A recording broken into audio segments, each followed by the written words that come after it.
Yo, what is up, boys and girls? Welcome to another episode of the SarCAST podcast. Got this a little bit late. Right now, I am recording it at 1:18 a.m. So, yeah, I went out with friends the whole day. Didn't expect to get home this late, but hey, I'm home this late. Yeah, very sorry about that. I'm very sorry for the late upload, but I am still committed to uploading it ASAP right as I get back. I just got back, so here it is. Welcome to the new SarCast episode. If you guys are new here to the channel, SarCast is a kind of a podcast that I do on my channel where I just give my brutally honest opinions about every single one of these topics. And you guys seem to enjoy it. If you guys still enjoy it, click that like button, click that, or comment down below as well as to what you think about any of these topics, or maybe if you want to ask me some questions, or maybe to talk about another topic, you can request it down below in the comment section. So go ahead and do that right now, or as the video ends, right? Because I think right now we're going to just move to the first topic. Let's just get in with the first topic, which is kind of old. I will say this is a pretty old topic, but because we haven't done a SarCast in so long, I'm just going to get it out of the way. It's the piloting scandal of NACT, which actually really shook me. I was pretty surprised with this whole thing with Wasians, yeah, Team Wasians that got disqualified from NACT Spring 2023. Now, I'll read it out here. The NACT committee has issued out following punishments effective immediately. Team Wasians, number one, the team is permanently banned from participating in official Mobile Legends Bang Bang esports events. Number two, the team will receive no prize reward for the 2023 NACT spring season. And also for the players Ego and Churro, these are the two players who actually were piloted. These two accounts were piloted. I actually don't know who piloted the accounts, but it is confirmed here that these two accounts were piloted. They have been banned from participating in any official Mobile Legends Bang Bang esports event for the whole year.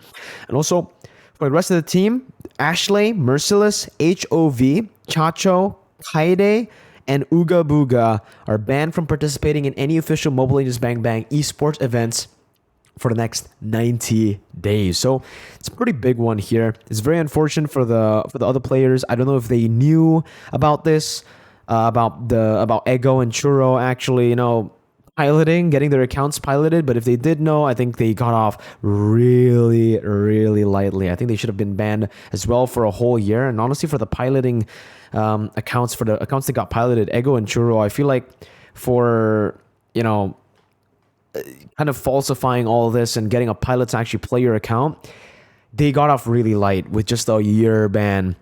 I've seen bans go all the way from even like a permanent ban completely from international tournaments because of these things. But hey, MLBB, I guess they still see, the potential in NA. And since this is the first time ever that it has happened in NA, I think they are giving a little bit of leeway to the players. And just, it's just a warning to everyone who wants to try to pilot next time around. And I feel like with this, it will definitely help NA and the event organizers to get even more strict with it, and to put some more regulations or even rules there, or maybe just precautionary actions that they can take, like checking if the players maybe tell the players to turn on the camera, to turn on their webcam and show that they're actually playing the game, similarly to how we do it here in Indonesia.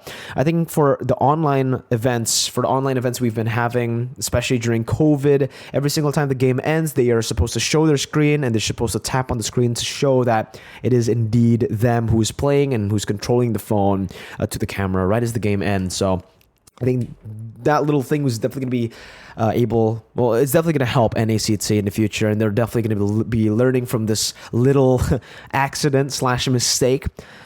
Because again, it has happened in Indonesia. It's not something new. Piloting has been in the esports scene for a very long time, and it's very easy to punish and to read, I think, in the future, with all these precautionary actions being placed before the event starts, or maybe after the game ends. I'm glad everything is resolved already, though, and NACT is going really smooth. So yeah, that's it. Let's move on to MPL PH playoffs here. This is going to be just a little topic because I won't actually get into like crazy detail about this. I just want to talk a little bit about the MPL PH teams and how competitive it's been, because MPL PH has been absolutely amazing in my opinion in the competitive standpoint, right? I think every single team are able to beat one another at any given time. TNC were able to beat Bren and Echo, but then they lose to every other team. For NXP as well, very unexpected win against Blacklist International, where I actually restreamed it.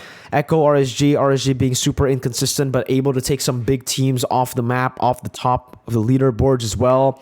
I really enjoy watching MPL PH because of the sheer competitiveness of the scene of the region, and I honestly just can't wait for MPL PH playoffs. If you guys don't know, it's going to be on the 4th. It's going to start on the 4th of May, I think up until the 9th of May or the 7th of May.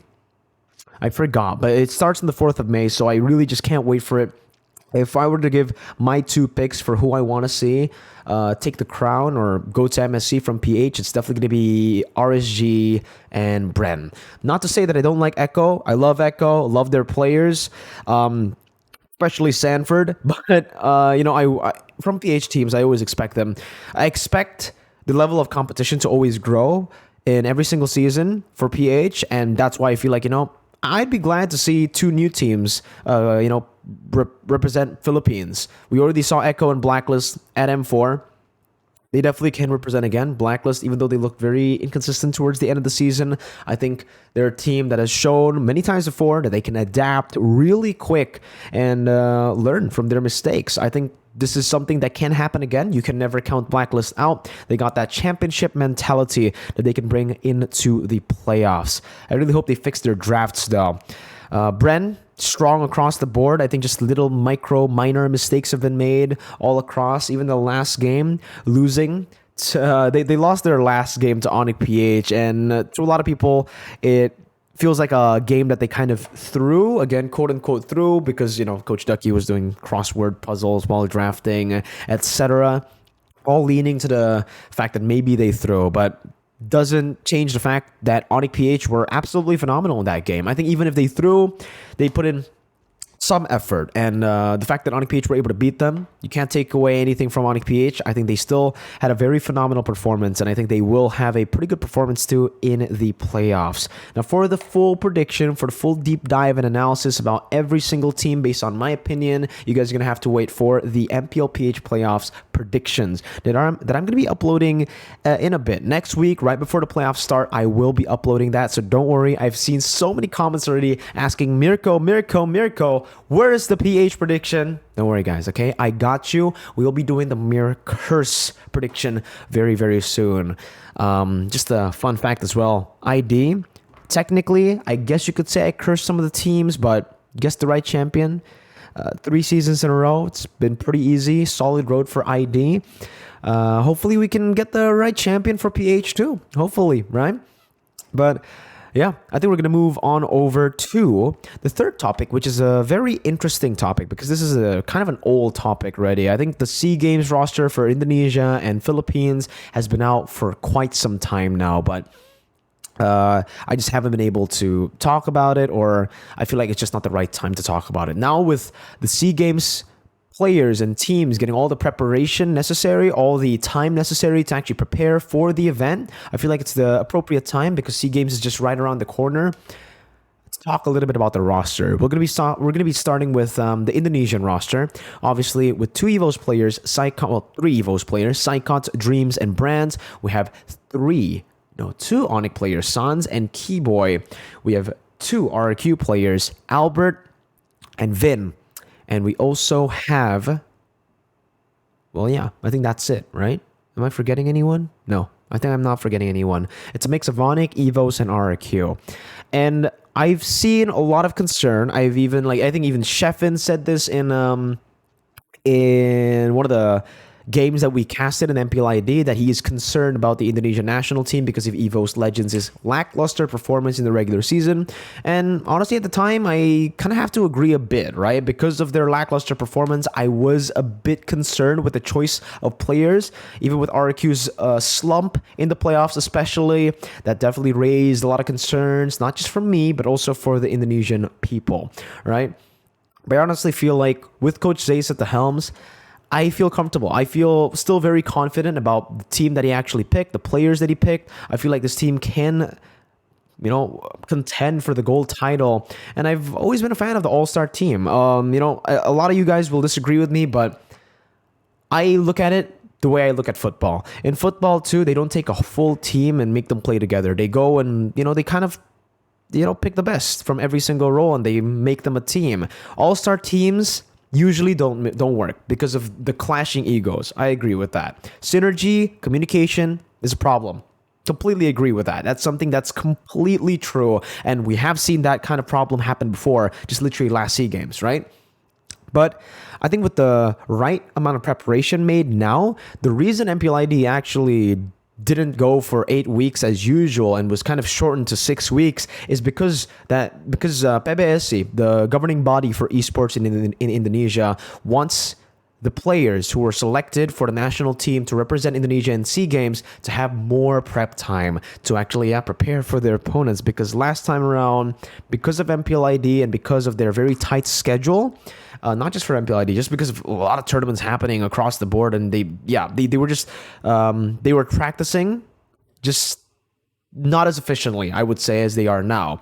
The synergy issues, the communication issues, the coordination issues that all comes in, all the concerns of that being in this all-star team, I think can be erased with the amount of prep time they are getting now.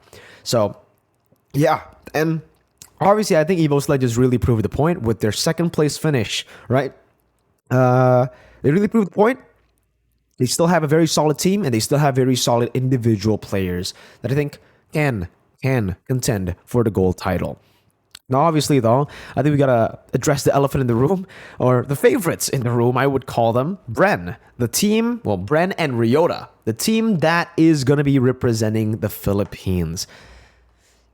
There's no way around it. I think it's a given fact right now that Philippines is the strongest region, right? We can contend for a title. Everybody can be contenders for the title, but we all know deep inside in every single international tournament, without being biased because I'm Indonesian, that Philippines is the favorites to win every single international tournament. Now, with Bren at the helms, with how they're performing in MPL PH, it's going to be still very scary. The way they've been playing, it's very sporadic, it's very dynamic, and it's very hard to read. Now, I think an advantage that the Indonesian team can take right now, because obviously when it comes to synergy, coordination, communication, I'll give the advantage to Bren by far, because they've been a team for so long, with Ducky as well as the coach. So again, it's just one whole team they take in, and this is the advantage of having a full main lineup.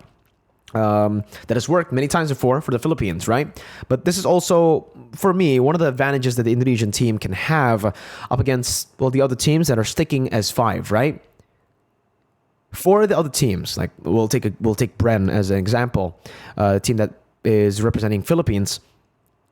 We've seen their gameplay in MPL PH, so maybe the Indonesian team can use that as data. They can actually, read through the 8 weeks of the regular season and maybe even the last few days of MPL PH, where the Filipino team, Bren, will definitely go all out to win MPL PH, right? So all the strats will be most likely thrown out the board, considering how competitive it is, in PH.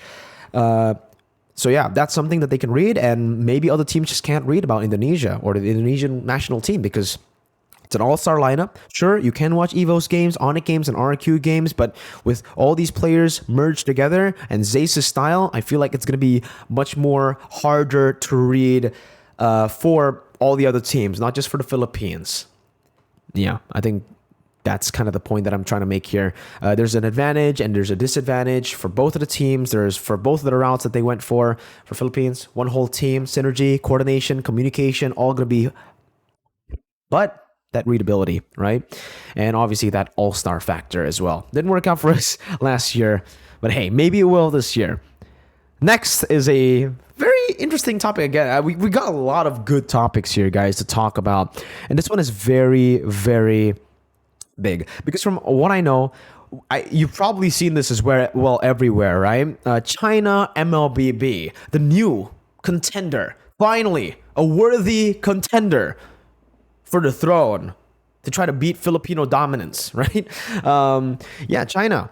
I from the videos and the articles I have read, MLBB hasn't been officially like fully released in China. It's just been accepted in China. So the government has accepted the game. So they can actually go for a release date. They can actually look for it. I'm not too sure if it's actually purely released. And I've seen comments on my stream 24/7. Every single time I stream, there's always going to be a comment. Even after I answer it, there's always going to be a comment because it's just a big topic right now. Mirko, if MPL China happens, is China going to dominate the scene? Is China going to take the spot of the Philippines? Is China going to destroy the Indonesian and the Filipino teams? Well, to that, firstly, I gotta say, MLBB has just been accepted in China. It hasn't even been fully released yet. So we gotta wait on that first. We gotta wait on the release date, and then we gotta wait for the region to actually develop, right? Because MLBB has been out in regions like NA for a long time, and they still don't have an MPL yet because of their player base, right? They haven't, I don't think they've reached a milestone yet of active players where Moonton is comfortable, investing in an MPL. And I think that's going to happen again to China. There's a big chance that MLBB goes viral, and I really hope that happens. And if that happens, you can guarantee an MPL in China almost instantaneously. You know, the population of China, once they get when something goes viral, it goes VIRAL, viral. All right, they eat esports up. They are one of the best countries to ever touch esports. In almost every single game, they've always had solid performances. And I think if China can get into MLBB, and if they get an MPL, they're going to pop off as well. But that will take some time. I don't think they're going to get into like the top leagues. I don't think they're going to be able to contend for the world championship titles instantly. I think that's something, we won't say it's impossible, because obviously it is possible. If they are that good, then hey, I don't know. If they have like their first season of MPL and then they start to dominate the whole scene, then I don't know. I actually just don't know what to say. They're just way too good. But it is highly unlikely that happens. I think it'll take a few years, maybe 1 or 2 years, for them to fully adapt to the international meta, to the game itself, and for them to implement the strategies in their own region, right? So maybe 2024, 2025, I'm saying the safer year to go for is 2025, to actually see a fully cooked Chinese Mobile Legends team. But again, this is all if MPL, if they get an MPL, if the player base keeps on growing, right? So again, we can all hope for the best, because with another powerhouse region, it'll definitely push all the other regions to go even further. And I think we all just want that for the game, for us all MLBB enjoyers. I think we want that, especially for you Filipinos. I think you guys want a worthy opponent, right? I've seen a lot of the memes on TikTok, and yes, finally, a worthy opponent. Indonesia's been slacking for a bit, man, so maybe China can take their place and start to get it rumbling again, get a China versus PH finals instead of just having PH finals. But we're moving on to the next topic. Funnily enough, it's also about a PH player, Dlar, who's an import in Indonesia. He hasn't been playing a whole lot of MPL. He's been mostly the Legends creator for EVOS Legends. He's been there. He's been taunting. He's just been making content. And just recently, he was spotted in an Indonesian advertisement. And to that, I gotta congratulate Dlar, man. It's really hard making it to like an artist level in Indonesia, a celebrity level in Indonesia, but as an MLBB player, you do have that exposure, and I feel like Dlar has just utilized that exposure so well. His streams have been super fun. He's a great guy, very charismatic, very fun to be around, and I think he just deserves it, right? The man's a hardworking dude. Even when he's not playing professionally, you can see that he's putting so much effort into the content creating game. He's been a Legends creator, and he's not slacking. He's not just taking the role as just the funsies. And I don't know, it's something about you Filipinos and the way you adapt. I've seen so many like Filipino immigrants all over the world, and I think from every single department of the world, there's always going to be a successful Filipino, which is crazy, right? It's just amazing, crazy in a good way. And yeah, again, props to just the Philippines for raising their kids properly. I don't know what to say here, because it's really strange. Yeah, everywhere I look, there's always going to be a successful Filipino. Even my teachers at school, a lot of Filipinos, and yeah, that's it. Dlar, massive shout out to you, man. Crazy what you're doing here in Indonesia, and hope you continue the success that you're having right now. We're gonna move on over to the next topic, which is a rumor. Again, this is just a rumor, but MPL ID for season 12, there's a rumor going on that there will be 2 additional slots, and they're already rumored contenders for the slot as well. Dewa United, I think, is one of the favorites to actually take that slot. It's a team that has been wanting to join the MPL for a while now. I think they really wanted to join in season 9 or season 8. I forgot, but due to some requirements that they haven't met, they weren't able to join the MPL, so they had to join MDL. GPX is another strong contender that has entered the scene quite some time ago as well, originally wanting to join the MPL, getting that slot, but unfortunately, due to not meeting those requirements as well, from what I've heard, they were not able to make it to the MPL, so they went into the MDL. And these 2 teams, though, they haven't been able to get the MPL or the MDL title yet, have been performing phenomenally well. They've also showed incredible growth. I think for me, I am a bit more impressed with Dewa United, because for GPX, they buy a lot of the veteran players, right? They are able to use those veteran players to get a very high standing in the MDL. But for Dewa United, they actually built their roster from the ground up. They didn't go for anyone too big, like the big names. They didn't really go for the crazy big names. They just went for, just the community players. They took them. They're trusting amateur, rookie Indonesian players to perform. And I think if you guys watched MPL ID Season 6, even though they didn't win, even though they lost to Evo's Icon, it's a valiant effort, man. With just a rookie team, with just the roster that they've built from the start of MDL for when they joined MDL, my bad, it's been really impressive, their road. And there's also another team, another contender for the MPL slot, which is Pendekar, right? Very new into the scene. They just joined the open qualifiers, or not open qualifiers, open conference for MDL in season 6, and they really showed determination, man, with the 2 Filipino imports. I think the only team to only be in the MDL, right? Because Dlar played in the MDL season 5, but they have an MPL team and he was just demoted to the MDL. Pendekar actually imported 2 Filipino players, not just any 2, not just like random Filipino players. They imported Raflesia, an MPL PH champion, and 3 more TZ to actually join Pendekar here to purely play MDL. That is crazy to me. Though, again, they didn't really have a good performance here. You can, say that maybe they just haven't adapted to the team. I really hope they stay, and I really hope they can adapt to the team, because they've shown a lot of promise, I would say, in the regular season, that I really hope they can tap into that potential, that little glimpse of brilliance. I hope they can tap into that next season if they stay. If they don't stay, then hey, good luck to wherever you're going. 3mar and Raflesia, I don't even know if they're watching this, but hey, again, it's not easy coming into a different country, learning the culture, and playing with a team that mostly doesn't speak the same language as you. And even though a lot of people will definitely hate on you for the performance, I say, again, you can't expect instant results for most players. And I think you can kind of say that for everyone except for Kyrie. Kyrie found success instantly, right? Beloy took a while to get into that zone. Marky, still on the way, right? So even Dlar, very unfortunate what happened to him professionally. But in terms of entertainment, man's popping off. Yeah. And for the final topic here, it's just a little small topic. I wouldn't say it's small, but MOBIES, right? The official mobile esports or mobile professional, mobile awards, MOBIES, is up, and I think there are two categories that I really that I looked at, and I was like, ooh, it's pretty interesting, right? I think there's Player of the Year and Team of the Year. Those are the two.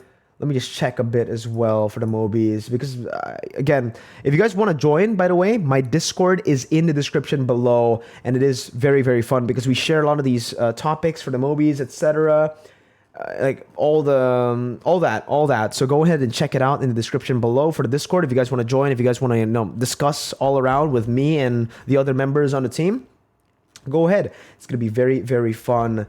But yeah, I can't seem to find it, but those are the two categories that I'm really interested to see, right? I think for Player of the Year, it's tough, but hey, Carl TZ is definitely one of the favorites, right? I think Benny QT as well is up there. Carl TZ won his second world championship, a feat that nobody has ever done before. Benny QT, with his signature backdoor guerrilla warfare style, has been like popping off, and I think that's been very iconic. Could definitely help him get that title. And for the best team or Team of the Year, this one's a bit tough. This one, I think you can kind of like, you could mention a lot of teams. Like RSGPH won MSE in 2022, M4, Echo won, Blacklist won C Games, right? So again, well, Evo Sledges also won ISF. I think mostly I'm gonna have to lean over to Echo, Blacklist, and RSG for Team of the Year, right? I think obviously the biggest trophy there is M4, and with Echo's dominant performance, I think Echo definitely has a good edge against their competitors to actually win as Team of the Year. It's just a fun little topic. I haven't really thought about this too much as well. It's just something that I want to bring up, and I just want to bring up the MOBIES because, hey, it's the first time ever that we have like this kind of awarding, and it's gonna be in LA if I'm not mistaken. So it's a big one. It's a big one. Hope everything goes well for the MOBIES, and I hope MLBB gets recognized internationally because of this, and the other mobile games as well, but mostly just MLBB.